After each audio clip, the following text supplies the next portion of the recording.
She was married at 13 to a man in his 30s. Years later, her own 13-year-old daughter would marry that man's 49-year-old brother. But between those two marriages, Christine of France fought a civil war and refused to surrender her son's throne. Born in 1606, Christine was royal from birth, the daughter of King Henry IV of France and Marie de Medici, and sister of Louis XIII. In 1619, 13-year-old Christine married Victor Amadeus, heir to Savoy, roughly 19 years her senior. It was a political marriage designed to strengthen French influence in northern Italy. But Christine would eventually become far more powerful than anyone expected. When Victor Amadeus died in 1637, Christine became regent for their 5-year-old son, Francis Hyacinth. Then tragedy struck again. Less than a year later, the little duke died at only 6. The throne passed to Christine's younger son, Charles Emmanuel II. He was just 4 years old. Christine simply continued ruling, and that's when her brothers-in-law decided they wanted control.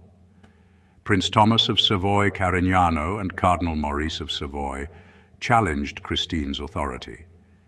They had powerful backing from Spain, while Christine relied heavily upon her brother Louis XIII's France. Savoy effectively split into rival camps. Christine's supporters became known as the Madamisti.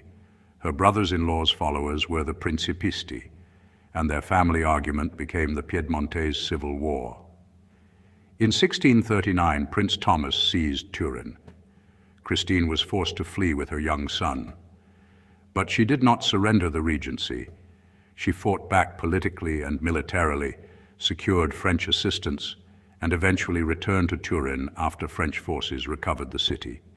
By 1642, everyone was ready to negotiate, and the peace settlement came with an extraordinary family arrangement. Christine's brother-in-law, Maurice, who had been a cardinal, gave up his ecclesiastical status. Then, with papal permission, he married Christine's daughter, Louise Christine. She was 13, Maurice was 49, and he was her uncle. Christine had effectively survived the men who attempted to remove her. Her formal regency ended in 1648, when Charles Emmanuel was declared of age. But Christine didn't simply disappear. Known magnificently as Madama Reale, Madame Royale, she continued exercising enormous influence over Savoy until her death.